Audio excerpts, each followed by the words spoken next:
નમસ્તે, good morning વિદ્યાર્થી મિત્રો.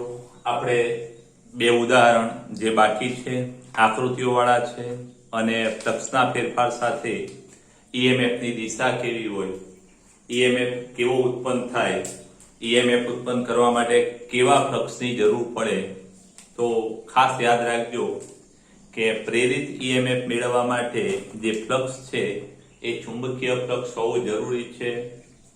ચુંબકીય ક્ષેત્રમાં જ આપણે પ્રેરિત ઈએમએફ મેળવી શકીએ, વિદ્યુત ક્ષેત્ર કે વિદ્યુત ફ્લક્સનો ઉપયોગ કરી મેળવી શકતા નથી. આ પણ એક બાબત યાદ રાખવાની. પછી બીજી એક બાબત એ તમારે યાદ રાખવાની કે પ્રેરિત ઈએમએફની દિશા અથવા પ્રવાહની દિશા કેવી હોય. તો એક સિમ્પલ વાત યાદ રાખવાની કે તમે પ્રવાહની દિશામાં જમણા હાથની આંગળીઓ ફેરવો તો અંગૂઠાની દિશા એ ચુંબકીય ક્ષેત્રની દિશા હોય. એક આ વાત ખાસ યાદ રાખવાની. પછી બીજી વાત કે જો પ્રવાહ સમઘડી દિશામાં હોય તો એ બાજુનો છેડો સાઉથ બને ગુંચળાનો અને વિષમઘડી દિશાના પ્રવાહવાળો છેડો છે એ નોર્થ બને. આટલી વસ્તુ ખાસ યાદ રાખવાની. અને ત્રીજી વાત કે ફ્લક્સમાં ફેરફાર થાય એટલે કે ફ્લક્સ ઘટે કે વધે તો ખાસ યાદ રાખવાનું કે જો ફ્લક્સમાં ઘટાડો થતો હોય તો પ્રેરિત ઈએમએફની દિશા એવી હોય કે જે ફ્લક્સમાં વધારો કરે, અને જો ફ્લક્સમાં વધારો થતો હોય તો પ્રેરિત પ્રવાહની દિશા એવી હોય કે ફ્લક્સમાં ઘટાડો કરે. એટલે વધારો ફ્લક્સમાં થતો હોય તો ઘટાડાની દિશામાં પ્રવાહ મળે, અને વધારો થતો હોય ઘટાડો થતો હોય તો વધારાની દિશામાં પ્રવાહ મળે, અને વધારો થતો હોય તો ફ્લક્સ ઘટે એવી દિશામાં પ્રવાહ મળે. એવો 6.4 દાખલો છે, ખાસ ધ્યાન રાખજો. અહીંયા રકમ હું વાંચું કે આકૃતિ 6.7 એટલે કે આ આકૃતિ 6.7 એટલે કે આ માં જુદા જુદા આકારના સમતલ ગાળાઓ દર્શાવેલ છે. આ 1, 2 અને 3 સમતલ ગાળાઓ દર્શાવેલ છે જે લૂપના સમતલને લંબ છે. ખાસ યાદ રાખજો, આ ચુંબકીય ક્ષેત્ર લૂપના સમતલને લંબ ચોકડી હોય તો દાખલ થતું અને ટપકા હોય તો બહાર આવતું. અહીંયા ચુંબકીય ક્ષેત્રનું મૂલ્ય નહીં લખ્યું, આપણે અહીંયા બી લખી શકીએ લખવું હોય તો. લંબ અને વાચકની દૂર તરફની દિશામાં છે. વાચક એટલે આપણે અહીંયા વાંચીએ છીએ, દૂર તરફ એટલે અંદર તરફની દિશામાં. ચુંબકીય ક્ષેત્રમાં બહારની તરફ કે અંદરની તરફ ગતિ કરે છે. જુઓ, આ છે અંદરની તરફ દાખલ થાય છે, આ બહાર તરફ ગતિ કરે છે, આ બહાર તરફ ગતિ કરે છે. લેન્ઝના નિયમનો ઉપયોગ કરીને દરેક ગાળામાં પ્રેરિત પ્રવાહની દિશા નિર્ધારિત કરો. આપણે દિશા નક્કી કરવાની છે. બિલકુલ સિમ્પલ વાત છે. ચુંબકીય ક્ષેત્ર અંદર તરફ છે, ખાસ યાદ રાખજો. અંદર તરફ ચુંબકીય ક્ષેત્ર છે. આ લૂપ અંદર તરફ દાખલ થાય છે. દાખલ થાય તો શું થાય તો કે એના ફ્લક્સમાં વધારો થશે. ક્ષેત્ર રેખાઓ હાલ એક છે, જેમ અંદર દાખલ થશે એમ ક્ષેત્ર રેખાઓ દાખલ થતી ક્ષેત્ર રેખાઓ વધશે. એટલે અહીંયા જેમ આ લૂપ અંદર દાખલ થાય એમ ફ્લક્સમાં વધારો થશે. આ બહાર જાય છે એટલે ફ્લક્સ ઘટશે, આ બહાર જાય છે એટલે ફ્લક્સ ઘટશે. પહેલી લૂપની આપણે વાત કરીએ તો ફ્લક્સ વધે છે, તો પ્રેરિત ઈએમએફ ફ્લક્સ ઘટે એવી દિશામાં હોય. ખાસ યાદ રાખજો, ફ્લક્સ વધે છે. કઈ દિશામાં ફ્લક્સ વધે છે તો કે ચુંબકીય ક્ષેત્ર અંદર તરફ છે એટલે આમ લંબરૂપે અંદર તરફનું ફ્લક્સ વધે છે. તો અંદર તરફનું ફ્લક્સ ક્યારે ઘટે? આ પ્રેરિત ઈએમએફ ની દિશાને ઘટાડવાનો પ્રયત્ન કરે, વધે છે માટે. તો ઘટે ક્યારે? તો બહાર આવતું ક્ષેત્ર ઉત્પન્ન થાય. બહાર આવતું ક્યારે ઉત્પન્ન થાય? તો પ્રવાહ આમ હોય. એટલે અહીંયા ખાસ યાદ રાખજો, પ્રવાહની દિશા કઈ હશે? આમાં આવી હશે. એટલે પહેલા કિસ્સામાં પ્રવાહ કેવો તો કે બી સી ડી એ બી, બી સી ડી એ ઈ દિશામાં પ્રેરિત પ્રવાહ.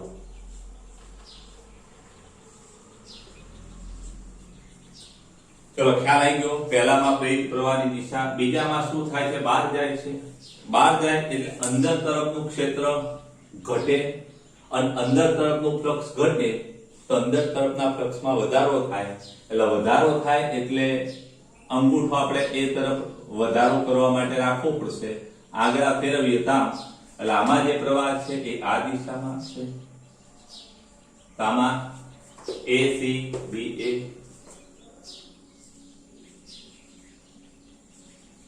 ABCD ABCDA અહીંયા ABCA દિશામાં પ્રેરિત પ્રવાહ મળે અને ત્રીજું આમાં પણ બહાર જાય છે, આમાં પણ બહાર જાય આના જેવી સેમ, કારણ કે બહાર જાય તો અંદર તરફ ફ્લક્સમાં ઘટાડો થાય એટલે અંદર તરફના ફ્લક્સમાં વધારો કરે એવો પ્રેરિત EMF, એટલે પ્રેરિત EMF પ્રવાહની દિશા કેવી હોય? આ દિશા હોય ABCD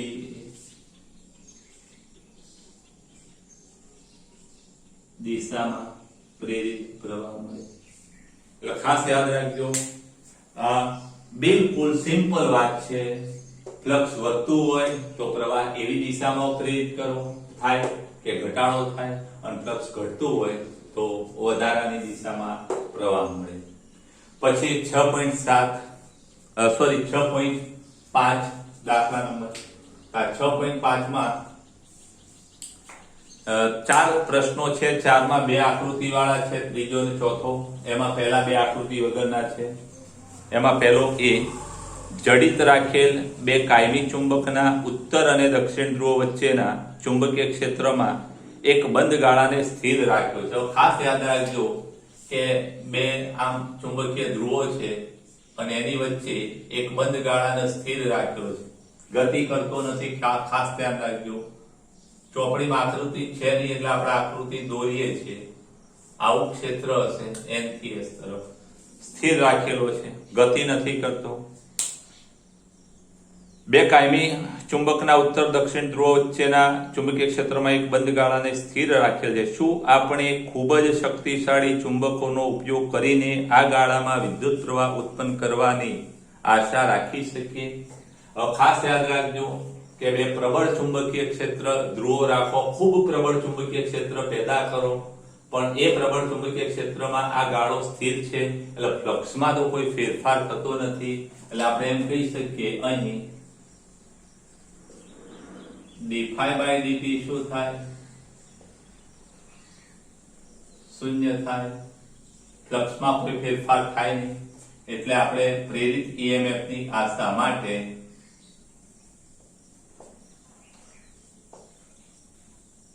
પ્રેરિત EMF ની આશા ના રાખી શકીએ,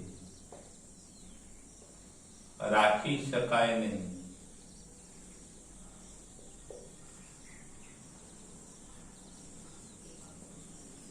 પછી B, એક બંધ ગાળો એક મોટા કેપેસિટરની તકતીઓ વચ્ચે અચળ વિદ્યુત ક્ષેત્રને લંબ ગતિ કરે છે. શું આ ગાળામાં એક, જ્યારે તે સંપૂર્ણ રીતે કેપેસિટર પ્લેટોની વચ્ચે હોય, અને B, 2, જ્યારે તે આંશિક રીતે કેપેસિટરની તકતીની બહાર હોય ત્યારે વિદ્યુત પ્રવાહ પ્રેરિત થશે? ખાસ યાદ રાખજો કે પહેલો કિસ્સો અને બીજો કિસ્સો, કેપેસિટરની 2 પ્લેટો વચ્ચે વિદ્યુત ક્ષેત્ર હોય છે. પ્રેરિત પ્રવાહ મેળવવા માટે વિદ્યુત ક્ષેત્રની જરૂર નથી, ચુંબકીય ક્ષેત્રની જરૂર છે. એટલે કે વિદ્યુત ફ્લક્સના ફેરફારથી આપણે પ્રેરિત EMF મેળવી શકતા નથી. એટલે બંને કિસ્સામાં આપણે એમ કહી શકીએ કે પ્રેરિત પ્રવાહ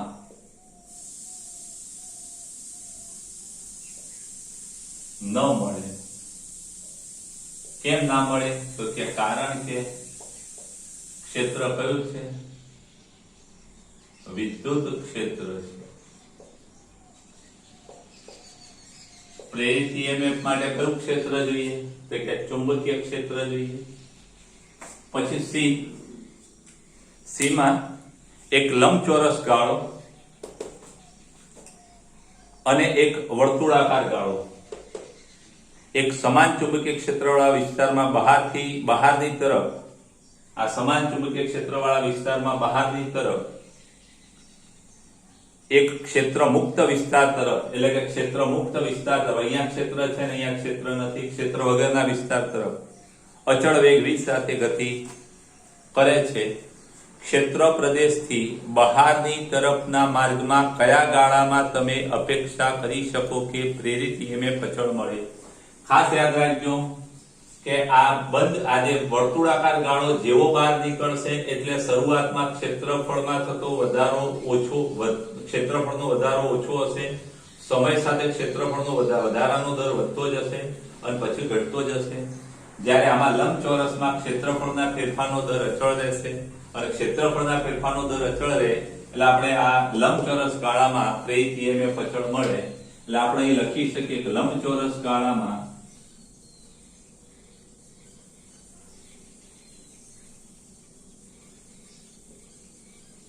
ફ્લક્સના ફેરફારનો દર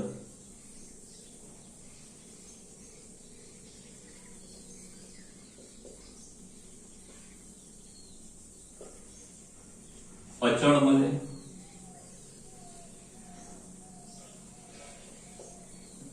માટે જ્યારે વર્તુળ ગાળામાં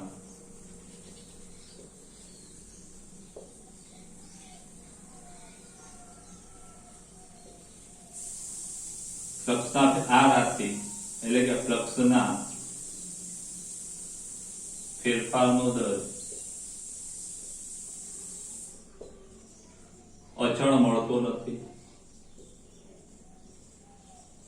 માટે લંબચોરસ ગાળામાં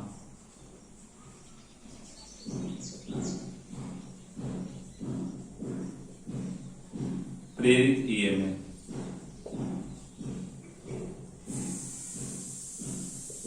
અચળ મળે.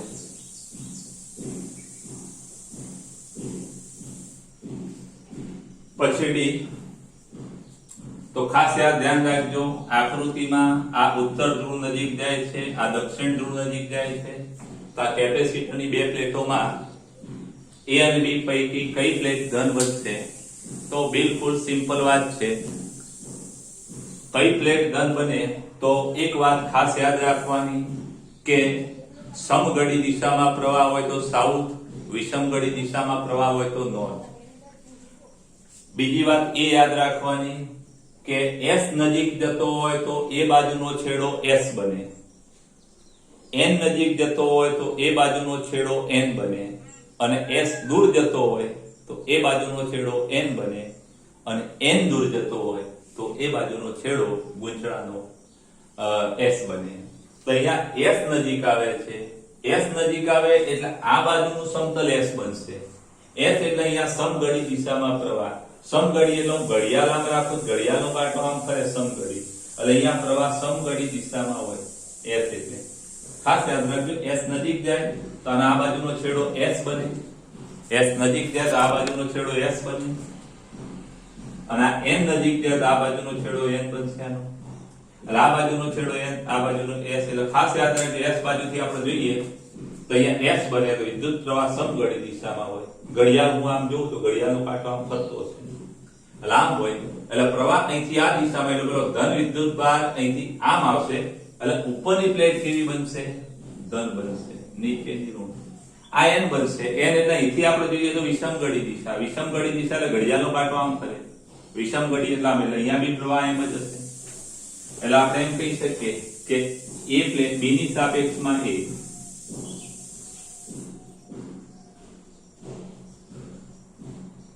પ્લેટ A ધન બનશે. ખાસ યાદ રાખજો હવે જે બે દાખલા ગણવાના છે આ કન્સેપ્ટ પર જ છે. ફ્લક્સ વધતું હોય તો પ્રેરિત EMF એ ફ્લક્સનો ઘટાડો કરે અને ફ્લક્સ ઘટતું હોય તો પ્રેરિત EMF એનો વધારો કરે એવી દિશામાં હોય.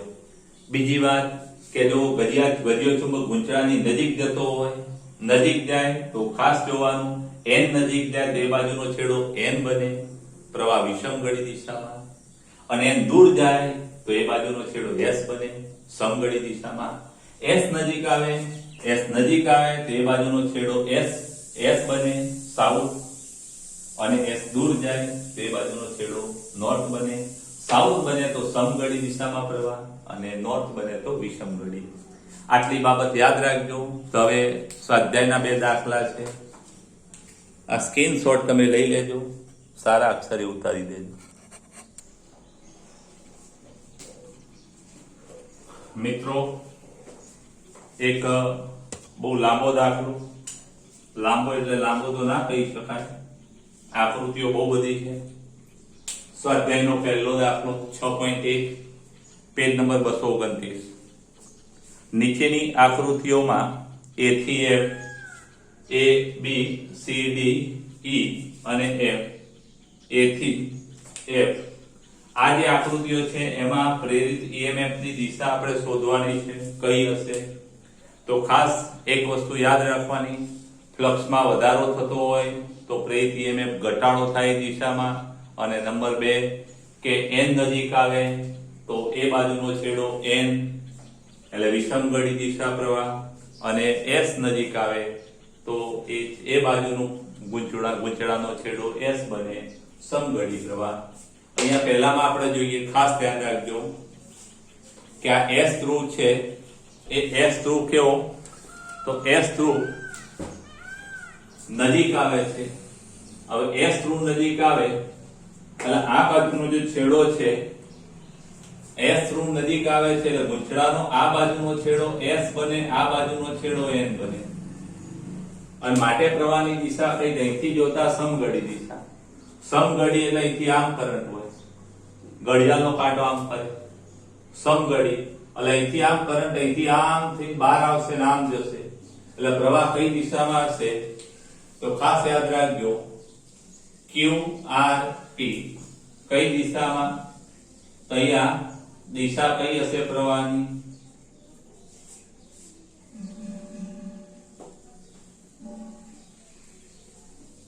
Q થી R, R થી P અને P થી Q. આને આમ પણ લખી શકાય કે QR PQ દિશામાં. આ તીર છે એટલે એ દિશા તમને એમાં સારી ખબર પડશે. ખાસ યાદ રાખજો. પછી અહીંયા ખાસ ધ્યાન રાખજો, આમાં S નજીક આવે છે. S આ બાજુ નજીક આવે એટલે આ બાજુનો છેડો S બને, આ N બને. અને આ N દૂર જાય, ખાસ ધ્યાન રાખજો. એમ આમ ગતિ કરે એટલે N અહીંથી N દૂર જાય, N દૂર જાય તો S બને. N નજીક આવે તો N બને, એટલે N દૂર જાય છે એટલે S બને, એટલે N. હવે જરા પ્રવાહની દિશા આવી જોઈએ તો અહીંયા સમગળી એટલે અહીંથી કરંટ અહીંથી આમ થી આમ જતું હશે, એટલે અહીંયા કરંટ આમ હશે, સમગળી અહીંયા, એટલે અહીંયા કરંટ આ દિશામાં હશે. એટલે આપણે એમ કહી શકીએ P R Q કઈ દિશા?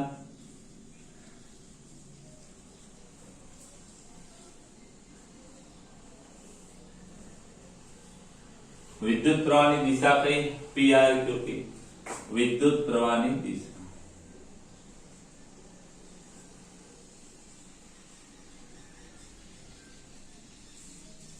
અહીંયા કઈ થશે? તો ખાસ ધ્યાન રાખજો, આ S અને આ N.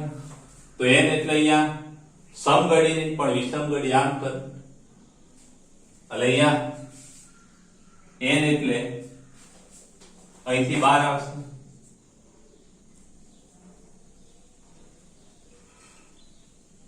આ S માં આવો છે એટલે N માં ઊંધું. એટલે આપણે આમાં એમ કહી શકીએ કે આમાં આમ પ્રવાહ તો PRQP અને આમાં YZX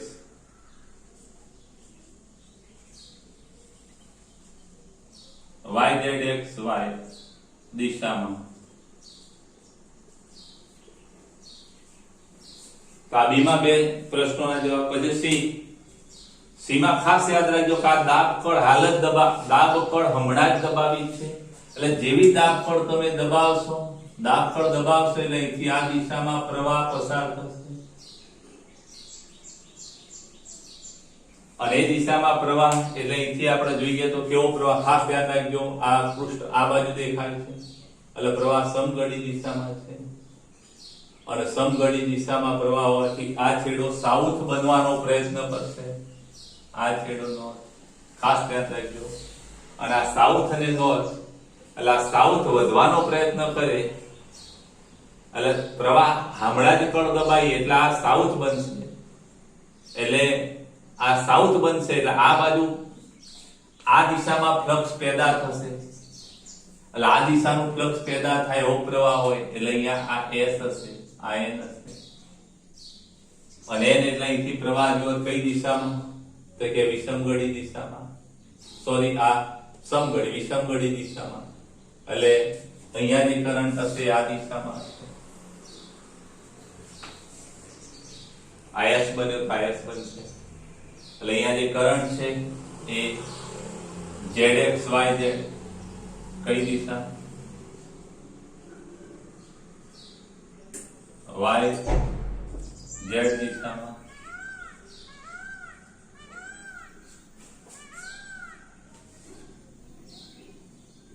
ખાસ ધ્યાન રાખજો જરાનો જવાબ ટેલી કરી દઈએ બી માં YZXY YZXY પેલામાં YZXY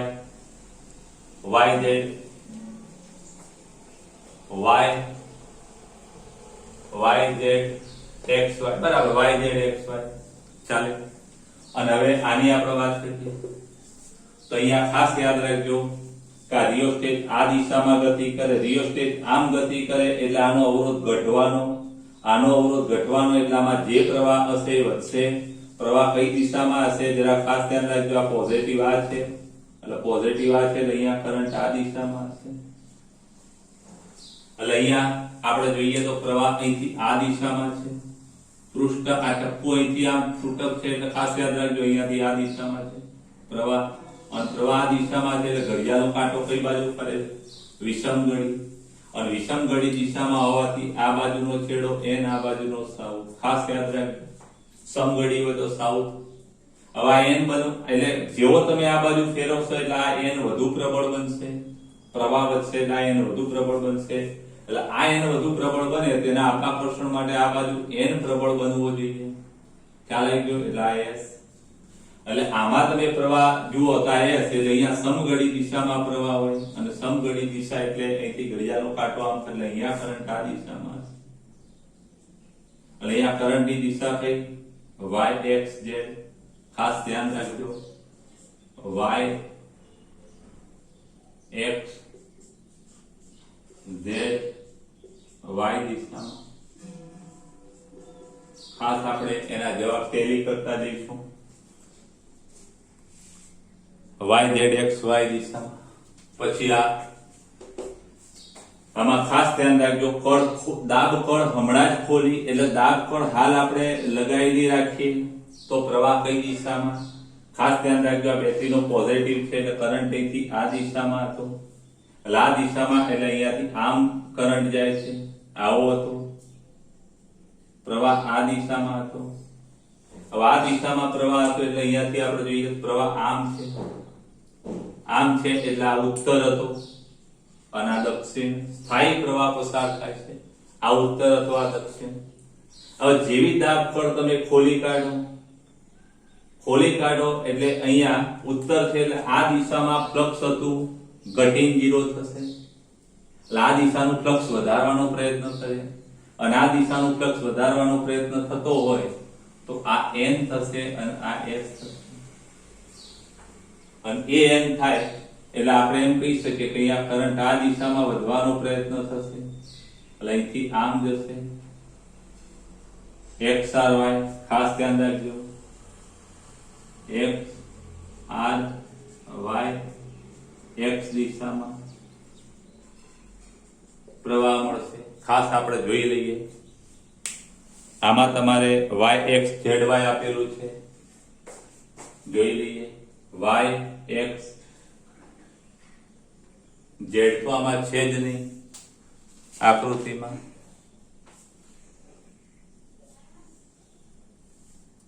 y x z y એક મિનિટ આમાં આ બરાબર છે આમાં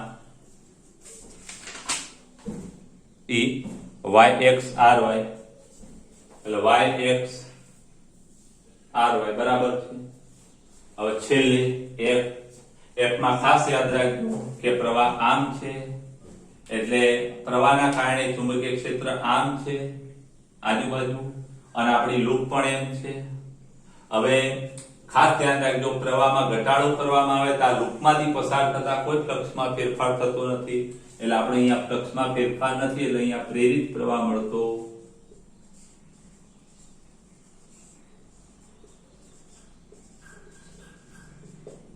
નથી. ખાસ યાદ રાખજો, આ દાખલા તમે બહુ વારે ઘડીએ 2-3 વાર જોજો તો તમને આઈડિયા આવશે.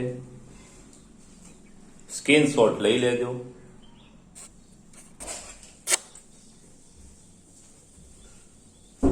છેલ્લા 2 દાખલા મિત્રો ખાસ ધ્યાન રાખજો. આ એ અને આ બી. એમાં એ અને બી ની આપણે વાત કરીએ તો એમાં લંબરૂપે અંદર તરફ દાખલ જતો નિયમિત ચુંબકીય ક્ષેત્ર છે અને એમાં એક લૂપ એ બી સીડી દર્શાવી છે, અનિયમિત આકારની છે અને આ લૂપને ખેંચી અને વર્તુળ બનાવવામાં આવે. ખાસ યાદ રાખજો, વર્તુળ બનશે એટલે શું થશે? વર્તુળ બનશે એટલે એનું ક્ષેત્રફળ છે એ મિત્રો વધશે અને ક્ષેત્રફળ વધશે એટલે ફ્લક્સ વધશે અને આપણે જાણીએ છીએ ફ્લક્સ વધે તો ઘટાડો થાય, એ દિશામાં EMF પેદા થાય. એટલે આપણે જોઈએ તો અંદરની દિશાનું ફ્લક્સ વધે તો ઘટાડવા માટે બહાર આવતું ફ્લક્સ પેદા થવું જોઈએ. બહાર આવતું ફ્લક્સ એટલે અંગૂઠો બહાર તરફ રાખી આગળ ફેરવવાના, એટલે એ પ્રવાહ જે મળે એ આ દિશામાં મળે. ખાસ યાદ રાખજો. એટલે એ કઈ દિશામાં? A B C B A. કઈ દિશામાં? A C A B C B A. A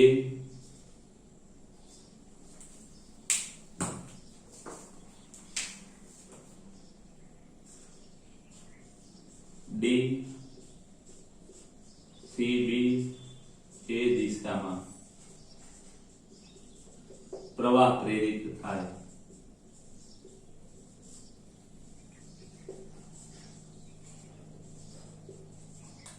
હવે અહીંયા ખાસ ધ્યાન રાખજો તો અહીંયા ટપકાવાળું બહાર આવતું ફ્લક્સ છે અને આ જે વર્તુળાકાર લૂપ છે એને 2 બાજુથી અહીંયા B અને D બિંદુ ખેંચી અને શું કરવામાં આવે તો લાંબી કરવામાં આવે અને એક જ તાર બનાવવામાં આવે. અહીંથી ખેંચો એટલે 2 તાર શું છે? ભેગા થઈ જશે અને ભેગા થઈ જશે તો આપણું જે આ A બિંદુ છે એ આ A બિંદુ છે એ અહીંયા આવશે, અહીંયા B બિંદુ છે અહીંયા આવશે, B બેઝ અને આ D બેઝ.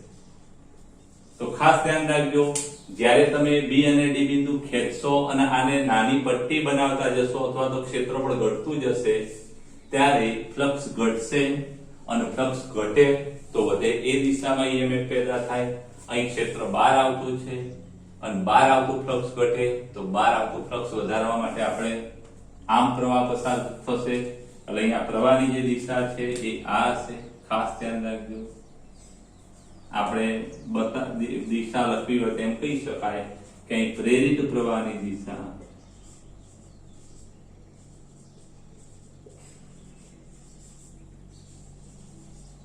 કઈ થાય તો A dash D dash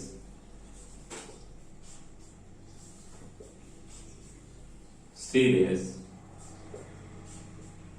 D dash અને A ડેશ થાય. ખાસ ધ્યાન રાખજો. આ સાથે આપણા દાખલા પૂરા થયા. ખાસ તમે બધા દાખલા વારે ઘડીએ જોજો, સ્ક્રીનશોટ લઈ અને તૈયાર કરજો. ચાલો.